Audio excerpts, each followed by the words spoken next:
Imagine a silicon chip sitting in a server farm deep in the Arctic Circle, silently clicking alayhis salam, its magnetic bits flip for the trillionth time. Inside that chip is a photograph of your first birthday, a video of you laughing in the rain, and every message you ever sent to a person you once loved. You might think this makes you immortal, but you are actually standing on the edge of a digital dark age that could erase your entire existence faster than any grave ever could. But before we dive into the terrifying science of why the internet is actually a giant amnesia machine, why not hit that like button and subscribe? It helps our algorithm stay alive, and honestly, in a world that's trying to forget us, every click counts, a memory. We live in the most documented era in human history, yet we are at the highest risk of being completely forgotten. Think about the floppy disks from the 1990s or the CDs from the 2000s. Most are already unreadable, a phenomenon known as salam bit rot. While a Roman inscription on a stone slab can last 2,000 years, a high-density hard drive might fail in less than 10. We are storing our lives on the most fragile medium ever invented. Scientists call this the problem of information entropy. In physics, everything tends toward disorder. Your digital photos aren't just files, they are precise arrangements of electrons. Over time, heat, cosmic rays, and magnetic interference scramble those electrons. Without constant energy and maintenance, your entire digital legacy becomes white noise. This is the paradox of the modern age. The more we record, the less likely it is to survive. But it's not just the hardware that's failing, it's our own biology. We used to think of memory as a recording, but neuroscience shows it's more like a creative reconstruction. Every time you remember an event, your brain physically rewrites the neural path. Over time, the memory drifts. You aren't remembering the event, you are remembering the last time you remembered it. Consider the case of Solomon Shereshevsky, a man who could not forget anything. He remembered every word of every conversation he ever had. You might think this was a superpower, but it was a curse. His mind became so cluttered with useless details, the pattern of a tablecloth from 20 years ago, the tone of a stranger's cough, that he couldn't function.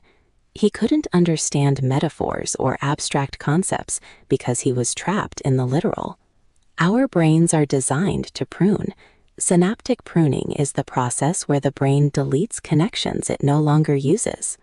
Forgetting isn't a failure of the system. It's a vital feature that allows us to focus on what matters for survival.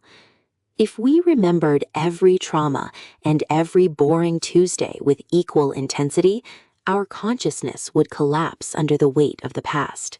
To move forward, we must let go. This leads to a fascinating concept in archaeology, the horizon of silence.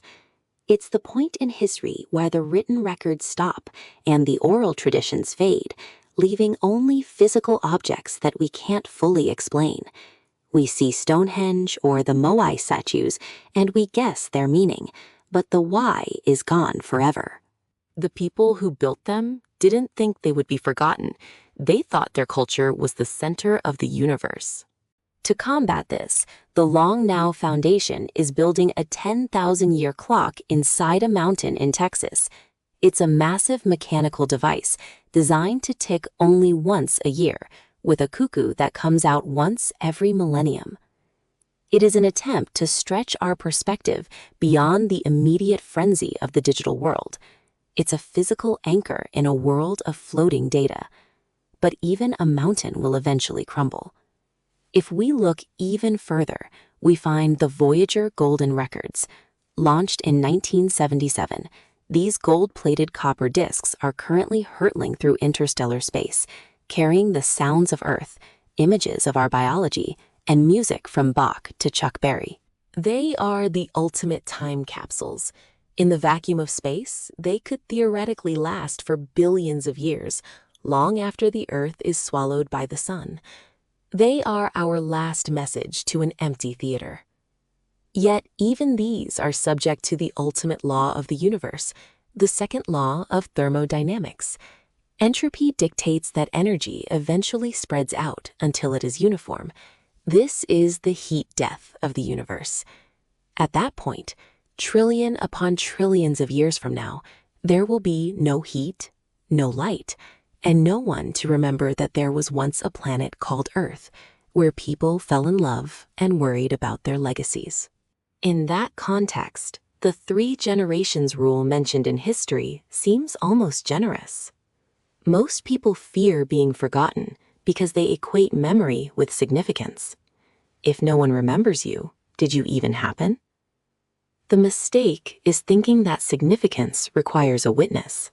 A waterfall in the middle of a desert that no one sees is still beautiful. A kind act done in secret still changes the state of the world.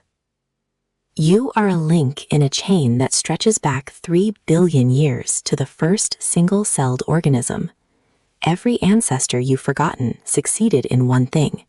They survived long enough to pass the torch to you. Their names are gone, their faces are gone, but their DNA is the blueprint of your very soul. You are their living monument, even if you don't know who they were. Your existence is the proof of their victory. We worry about the third death, the last time our name is spoken, but perhaps we should focus on the 0 death. That is the moment we stop living, because we are too busy worrying about how we will be remembered. The internet wants us to be personal brands, to curate an image that lasts. But the most real parts of your life are the ones that can't be captured by a camera or stored on a cloud. It's the specific way your heart feels when you see a sunset, the inside joke that only you and one other person understand, or the quiet peace of a morning coffee. These things are precious precisely because they are temporary. If a flower bloomed forever, it would just be a plastic decoration. Its beauty comes from the fact that it will wither. Our lives are the same. Our mortality is what gives our choices weight and our moments meaning. Think about the Library of Babel, a theoretical library that contains every possible combination of letters. It contains the true story of your life, but it also contains a billion false versions. Information without meaning is just noise. You aren't meant to be a record in a database. You are a process. A flame doesn't leave a footprint, but it provides warmth while it burns. That warmth moves through the air, affects the people nearby, and changes the temperature of the room forever. So as the servers in the Arctic continue to click and the magnets slowly lose their alignment, don't be afraid of the silence that follows. The forgetting isn't a hole in the universe. It's the space where new things grow. Your great-great-grandchildren might not know your name, but they will have your laugh, or your curiosity, or your resilience. You are pouring yourself into the future every day through the way you treat others. The grave will be reused. The hard drive will fail, and the stars will go dark. But right now, you are here. You are conscious. You are the universe experiencing itself for a brief flickering moment. And that is enough. You don't need to be remembered to have mattered. The legacy isn't the name on the stone, it's the fact that you are part of the story at all. The music continues, even when the individual notes have faded into the air.